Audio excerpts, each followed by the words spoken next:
Amen. Prions le Seigneur. Éternel, merci pour ta parole que tu nous as toujours envoyée. Ta parole qui est vie et esprit, qui nous restaure, qui nous donne la bonne compréhension, qui nous édifie. Gloire te soit rendue, notre Dieu, souverain Dieu. Bénis ta parole, restaure-nous, instruis-nous, notre Dieu, souverain Dieu. Gloire, merci Seigneur, de ce que tu prends le contrôle de ce monde. Tu nous instruis, tu nous édifies, tu nous donnes la compréhension de ta parole, au nom de Jésus-Christ. Amen. Amen. Bien-aimés, nous allons continuer notre thème sur l'onction du Saint-Esprit. Amen. Nous sommes arrivés au chapitre 4 de notre thème central, comme poursuit tous les dimanches, l'onction du Saint-Esprit. Et ce que nous allons parcourir et découvrir dans ce chapitre 4 est la tangibilité de l'onction. La tangibilité de l'onction.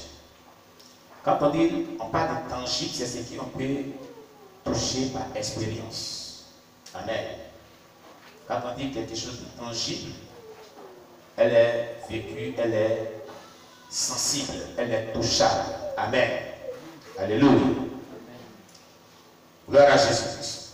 Élisée dit, l'Éternel des armées dont je suis le serviteur est vivant. Si je n'avais égard à Josaphat, roi de Juda, je ne ferai aucune attention à toi et je ne te regarderai pas. Maintenant, amenez-moi un joueur de harpe. Et comme le joueur de harpe jouait, la main de l'Éternel fut sur Élisée. 2 Rois chapitre 3, verset 14 à 15. Amen. 2 Rois chapitre 3, verset 14 à 15. Amen. Cette histoire-là, dans 2 Rois chapitre 3, verset 14 à 15. Élisée était en train de jouer. Il était là. Et on lui a dit, parce qu'il était en train de jouer, on lui a dit, il a dit, envoie-moi un joueur de harpe. Et comme on jouait de la harpe, la main de l'Éternel fut sur Élisée. Quand on ne jouait pas encore la harpe, la main de l'Éternel n'était pas sur Élisée. Quelqu'un va dire que non, est-ce que c'est comme ça, une main physique? Non.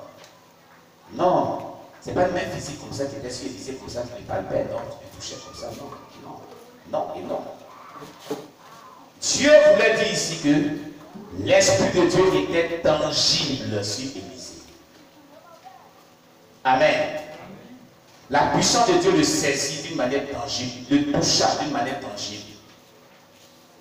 C'est ce que Dieu voulait dire.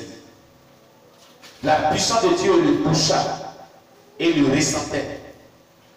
Que la puissance de Dieu l'a touché d'une manière exceptionnelle. Pas de manière ordinaire, mais d'une manière qui sortait de l'ordinaire. Quelqu'un me comprend bien.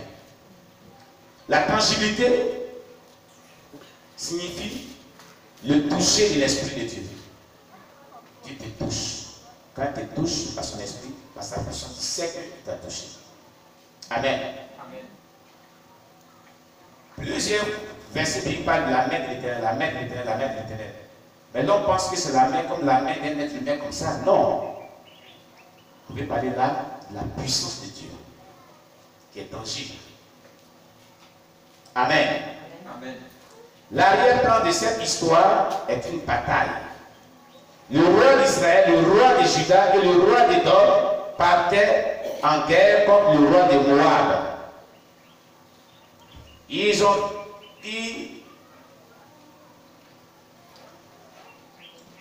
venus à un endroit où il n'y avait pas de l'eau, ni pour eux, ni pour leurs animaux. Ils savaient qu'ils allaient périr. Josaphat, le roi de Juda, se souvient d'Élisée le prophète. On appela Élisée. Élisée leur fait comprendre que si c'était le roi d'Israël, un idolâtre qui avait appelé, il n'allait pas venir. Vous voyez ce que Élisée a dit ce jour-là. Si c'est un idolâtre comme le roi d'Israël qui m'avait appelé là, je ne venais pas. C'est C'est pas cette fois le roi de Juda, il est venu. Ça veut dire quoi? Souvent, quand quelqu'un n'a pas une bonne vie, ne demandez pas à un homme de Dieu de prier pour lui. Il ne sera pas motivé à prier pour lui. Vous avez compris? Si c'était le roi d'Israël, un roi idolâtre comme ça, là, il n'allait pas venir. C'est ce que l'homme de Dieu a dit. Souvent, on peut parler à des personnes plusieurs fois, jusqu'à ce qu'on soit à bout. Si ces personnes-là demandent une prière, l'homme de Dieu ne sera pas motivé. Faites tout pour que vraiment, vous ayez une bonne relation, une bonne réaction, pour que les hommes de Dieu soient motivés, soient heureux de pouvoir prier pour vous. Regardez ce que le prophète Élisée a dit. Si c'était le roi d'Israël, ce idolâtre là, c'est-à-dire quelqu'un qui pratique l'idolâtrie, qui n'a pas une bonne vie, je n'allais pas venir même pour faire quelque chose. Il est parmi vous. Donc, comme c'est toi qui m'as appelé, je vais venir. Vous voyez? Amen.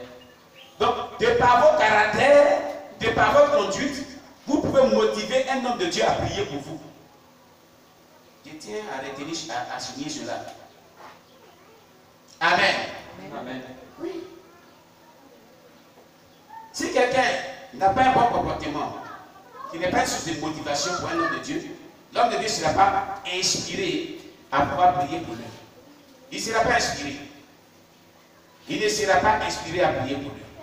Amen. Amen. Il ne sera pas motivé à prier pour lui. Faites tout pour que l'homme de Dieu ait une source de motivation pour prier pour vous. À cela, faites tout pour mettre votre vie en règle vis-à-vis de la parole de Dieu. Créez vraiment un lien de rapport qui peut susciter la joie dans son cœur pour qu'il puisse prier pour vous. Amen. Mais si vous ne créez pas vraiment une relation qui peut susciter la joie dans son cœur, comment est-ce qu'il priera pour vous? Élisée avait beau parler à ce roi d'Israël, il n'est pas idolâtre, mais il est resté idolâtre. C'est pourquoi Élisée n'était pas motivé à pouvoir prier pour lui, à pouvoir le suivre, à pouvoir l'écouter, à avoir de l'amour pour lui. Élisée lui avait donné deux. Un homme de Dieu qui donne, nous, c'est pas bon. C'est pas bon. C'est pas bon. Alléluia. Il dit, Élisée leur fait comprendre que si c'est